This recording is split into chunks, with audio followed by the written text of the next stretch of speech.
Guys, buhay empleyado tayo. Kung ikaw ay napapanghinaan ng loob dahil marami kang tuka, mga nakaabang sa iyong trabaho, huwag mong isipin yan. Isipin mo lang paano solusyonan at matapos yan. Kasi kung hindi mo gagawa ng paraan yan, sabi nga, RCE mo, ang trabaho mo na hindi matapos-tapos, yan naman, RCE mo, yung root cause analysis. Saan ka ba nahihirapan?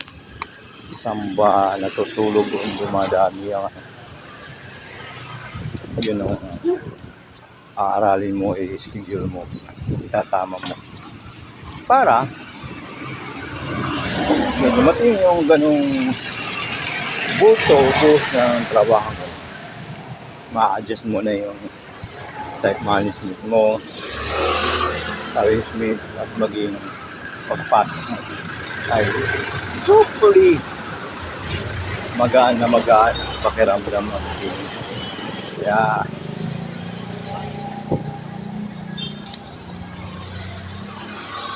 bilang isang empleyado, i-RCE mo na yung pinanghihinaan o tawag dito. Then magiging solusyon. Laban lang.